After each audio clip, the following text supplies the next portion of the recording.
Nous ressentons tous, à un moment donné, cette force invisible qui semble nous retenir. Une résistance interne, un mur que nous ne comprenons pas tout à fait. Nous avons des objectifs, des désirs, des potentiels, mais quelque chose nous empêche d'avancer pleinement. Nous procrastinons, nous doutons, nous nous sabotons, nous répétons les mêmes erreurs, nous réagissons de manière disproportionnée, nous nous sentons bloqués, frustrés, ou comme si une partie de nous luttait constamment contre une autre. C'est épuisant, c'est ce qui nous rend arrêtables. Et si cette force qui vous retient n'était pas une fatalité extérieure, mais résidait en vous, non pas comme une faiblesse intrinsèque, mais comme une partie de votre être que vous n'avez jamais vraiment regardée, comprise, ni intégrée. Et si affronter cette partie, même pour une courte période concentrée, pouvait débloquer une puissance insoupçonnée, une résilience nouvelle, une authenticité qui ferait de vous inarrêtable? C'est l'une des promesses les plus audacieuses et les plus transformatrices, issues du travail du psychiatre suisse Carl Jung. Il a identifié cette partie de nous qui nous retient. Il l'a appelée l'ombre. Et il a développé une méthode, un processus, le travail de l'ombre, qui, pratiqué consciemment, peut non seulement vous libérer de vos chaînes intérieures, mais aussi révéler la personne authentique et puissante que vous êtes vraiment. Je ne parle pas de théorie abstraite, je parle d'une pratique, un défi. Un défi que, si vous l'osez et faites ça pendant 30 jours, vous découvrirez la vérité derrière la promesse. Tu seras inarrêtable. Après 30 jours, tu rencontreras le vrai toi. Alors, qu'est-ce que l'ombre selon Carl Jung? L'ombre est tout ce que nous ne voulons pas être, tout ce que nous refusons de reconnaître en nous-mêmes. Ce ne sont pas nécessairement des choses mauvaises dans un sens moral universel, mais des aspects que notre conscience, notre ego, a jugés inacceptables, faibles, honteux, dangereux, ou qui ne correspondent pas à l'image que nous voulons avoir de nous-mêmes, ou que nous pensons que les autres attendent de nous, notre persona. L'ombre contient nos peurs, nos égoïsmes, nos jalousies, nos colères refoulées, nos impulsions inavouées. Mais, et c'est crucial, elle contient aussi nos talents non développés, nos désirs inexplorés, notre spontanéité perdue, notre force brute que nous avons appris à réprimer. C'est le côté sombre, non pas maléfique, mais inconnu et souvent redouté de notre personnalité. Nous commençons à former notre ombre très tôt dans la vie. En grandissant, nous apprenons ce qui est acceptable et ce qui ne l'est pas dans notre famille, à l'école, dans la société. Les aspects de nous-mêmes qui sont critiqués, ignorés, punis ou qui simplement ne rentrent pas dans le moule sont poussés hors de la conscience et dans l'inconscient. Ils ne disparaissent pas, ils vivent simplement dans l'ombre, en marge de notre personnalité consciente. Et c'est là que les problèmes commencent. Parce que tout ce que nous nions en nous-mêmes a tendance à opérer depuis l'inconscient, d'une manière que nous ne contrôlons pas. L'une des manifestations les plus courantes de l'ombre non intégrée est la projection. Nous voyons chez les autres ce que nous refusons de voir en nous. Les défauts qui nous irritent le plus chez les autres sont souvent un miroir de notre propre ombre. La jalousie intense que nous ressentons pour le succès de quelqu'un peut révéler notre propre désir de réussir, que nous nions. Le jugement sévère que nous portons sur l'égoïsme d'une autre personne peut masquer notre propre peur d'être égoïste si nous osions affirmer nos besoins. La projection est un mécanisme inconscient pour éviter de faire face à notre propre ombre en la voyant à l'extérieur de nous. Mais cela rend nos relations difficiles et nous empêche de comprendre les autres, car nous les voyons à travers le filtre déformant de notre propre inconscient. Une autre façon dont l'ombre non intégrée nous retient est par l'auto-sabotage.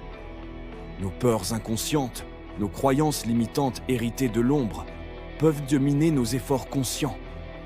Vous voulez démarrer une entreprise, mais une peur cachée de l'échec, dans l'ombre, vous fera procrastiner ou trouver des excuses pour ne pas agir. Vous aspirez à une relation saine, mais une peur de l'intimité ou du rejet, dans l'ombre, vous poussera inconsciemment à choisir des partenaires non disponibles ou à saboter les relations prometteuses. L'ombre non reconnue agit comme un programme caché qui travaille contre vos intentions conscientes, vous rendant arrêtable par vos propres forces internes. Enfin, maintenir l'ombre cachée demande une énorme quantité d'énergie psychique. C'est comme essayer de retenir une balle sous l'eau. Cela demande un effort constant. Cette énergie pourrait être utilisée pour la créativité, la croissance, l'action dans le monde, mais elle est gaspillée dans la répression et le déni. Lorsque vous récupérez cette énergie en reconnaissant et en intégrant l'ombre, vous libérez une source de vitalité nouvelle. Le travail de l'ombre, dans la psychologie jungienne, est le processus conscient de jeter une lumière sur cette partie cachée de soi. Il ne s'agit pas de devenir son ombre, de laisser libre cours à ses impulsions destructrices ou de se complaire dans ses peurs. Il s'agit de reconnaître que l'ombre existe, d'explorer ce qu'elle contient, avec courage et compassion envers soi, de comprendre pourquoi ces aspects ont été refoulés et d'intégrer l'énergie et les potentiels qu'ils recèlent dans la personnalité consciente. C'est le chemin vers la complétude, l'unification de la personnalité. Et c'est là qu'intervient le défi de 30 jours. 30 jours, c'est un engagement gérable, un sprint concentré.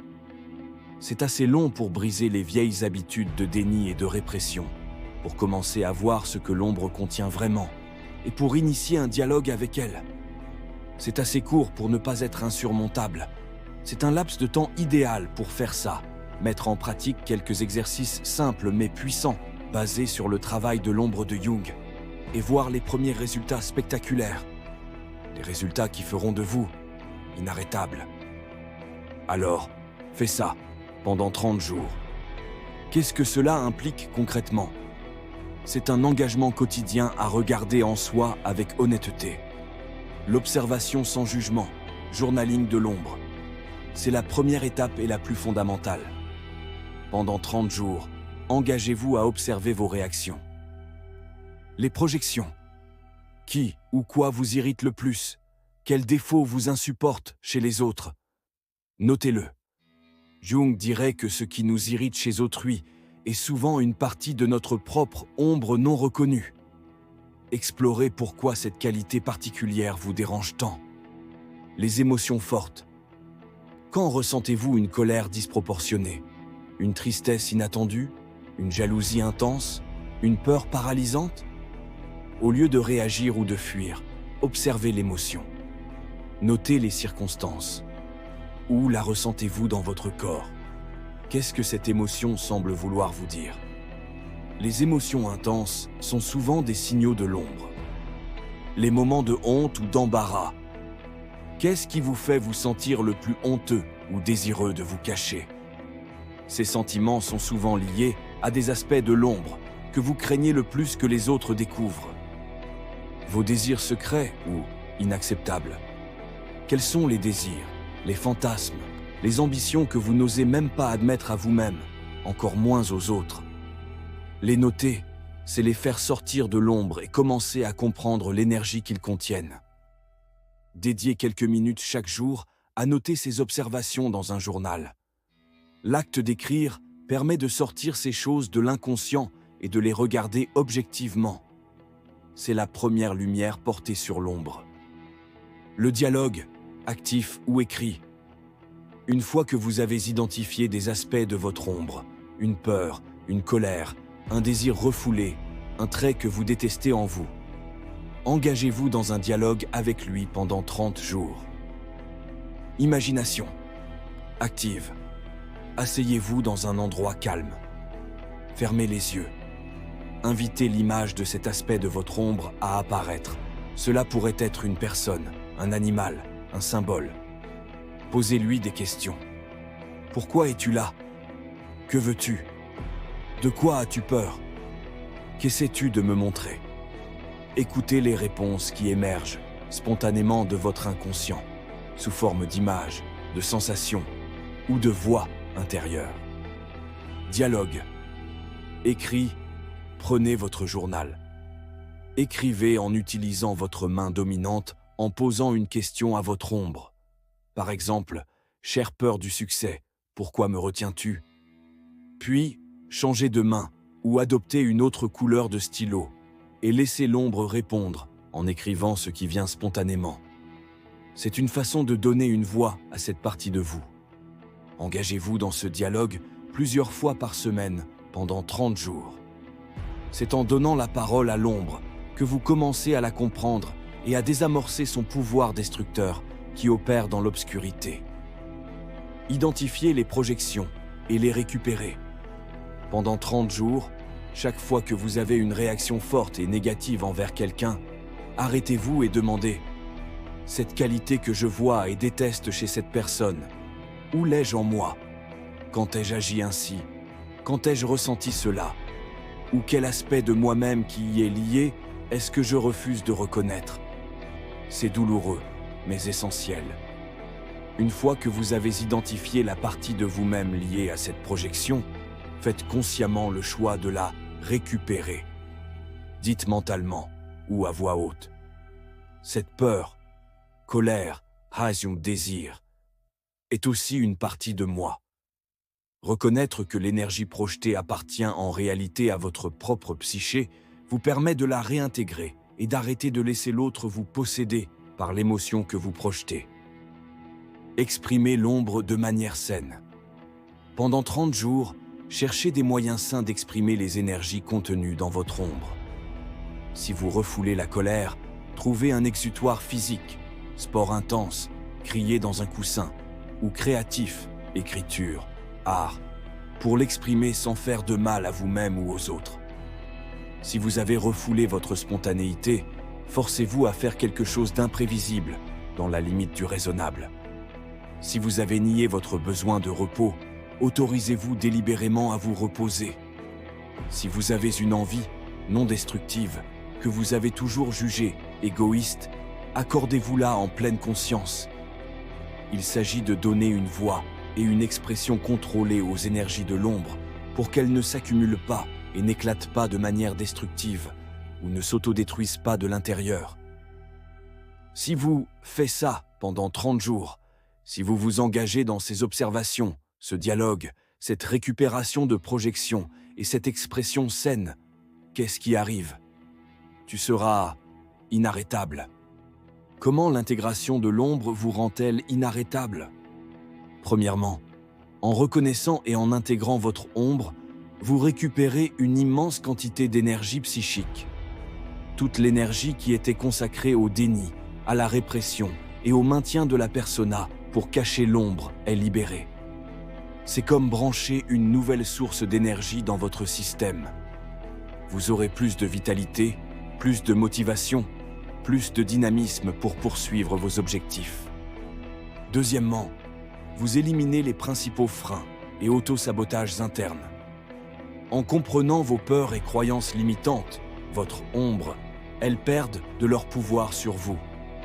Vous êtes moins susceptible de procrastiner par peur de l'échec, moins susceptible de saboter vos relations par peur de l'intimité, moins susceptible de vous retenir par peur du jugement. Les forces internes qui travaillaient contre vous commencent à travailler pour vous. Troisièmement, vous gagnez en authenticité et en pouvoir personnel. L'authenticité vient de l'acceptation de toutes les parties de soi, y compris l'ombre. Quand vous n'avez plus besoin de cacher une partie majeure de qui vous êtes, vous pouvez interagir avec le monde et les autres de manière plus sincère. Cette congruence intérieure est perçue par les autres et génère un respect profond. Votre pouvoir ne vient plus de la persona que vous projetez, mais de la totalité de votre être intégré. C'est un pouvoir tranquille, solide, enraciné, qui ne dépend pas de l'approbation extérieure. C'est un pouvoir qui ne peut pas être facilement ébranlé ou manipulé, car vous connaissez vos propres points faibles, votre ombre, et vous les avez acceptés. Quatrièmement, vos relations s'améliorent radicalement. En projetant moins, vous voyez les autres plus clairement, pour qui ils sont vraiment. Vous êtes capable d'établir des liens plus profonds et sincères, car vous n'avez pas peur de montrer votre vulnérabilité, une partie de l'ombre. Vous êtes moins réactif aux critiques, car vous connaissez déjà vos propres défauts et vous les acceptez. Cinquièmement, vous gagnez une résilience incroyable. Affronter l'ombre, c'est affronter ses propres monstres intérieurs. Une fois que vous avez eu le courage de faire face à vos peurs les plus profondes, à votre propre obscurité, les défis externes, aussi grands soient-ils, sembleront moins effrayants. Vous aurez développé une force intérieure inébranlable. Après 30 jours de ce travail concentré, tu ne seras pas parfait. L'intégration de l'ombre est un cheminement d'une vie. L'individuation est un processus continu. Mais tu auras initié un changement fondamental. Tu auras brisé les chaînes de l'auto-sabotage. Tu auras commencé à récupérer ton énergie vitale. Tu auras posé les bases d'une authenticité radicale. Et tu auras rencontré le vrai toi. Car le vrai toi n'est pas seulement la lumière que tu montres au monde. Le vrai toi est l'être entier, intégrant la lumière et l'ombre, les forces et les faiblesses, les désirs conscients et les potentiels inconscients. C'est la totalité. Après 30 jours de travail honnête avec ton ombre, tu auras un aperçu profond et durable de cette totalité. Tu auras moins peur de qui tu es vraiment. Tu commenceras à vivre en accord avec cette vérité intérieure. C'est cette congruence, cette intégration, qui te rendra authentiquement puissant, inarrêtable. Le défi est là, 30 jours. Un engagement à regarder là où il est inconfortable de regarder. À écouter ce qui est difficile à entendre en soi. C'est sombre parce que c'est inconnu et ça peut faire peur. Mais le potentiel de libération et de puissance qui réside dans l'ombre est immense. Jung l'a révélé. La voie est tracée. Ce n'est pas une pilule magique. Cela demande du courage. Cela demande de la discipline pendant 30 jours. Mais les fruits de ce travail sont la liberté, l'authenticité et une force intérieure qui te permettra de naviguer dans le monde avec une aisance et une puissance nouvelles. Alors, accepte le défi. Fais ça pendant 30 jours. Observe ton ombre. Dialogue avec elle. Récupère tes projections. Exprime tes énergies refoulées de manière saine. Engage-toi dans ce processus de découverte de soi. Regarde ce qui émerge. Regarde comment ta façon de réagir change. Comment ta perception de toi et des autres se transforme. Comment les obstacles intérieurs commencent à s'effondrer. Après 30 jours, tu auras fait plus de progrès sur le chemin de la connaissance de soi et du pouvoir personnel que tu n'en aurais fait en des années de simple travail conscient. Tu auras libéré une énergie qui était prisonnière. Tu auras désarmé tes propres saboteurs internes. Tu auras posé le premier pas concret et puissant vers l'intégration de ton être. Le résultat est certain pour ceux qui s'y engagent. Tu seras inarrêtable. Parce que le plus grand obstacle, c'était toi-même. Ou plutôt, la partie de toi que tu niais. En l'intégrant, tu deviens entier. Et un être entier, conscient, aligné, libéré de ses chaînes intérieures, est véritablement inarrêtable. Après 30 jours, tu le sauras, car tu auras rencontré et commencé à incarner le vrai toi. Le défi commence maintenant.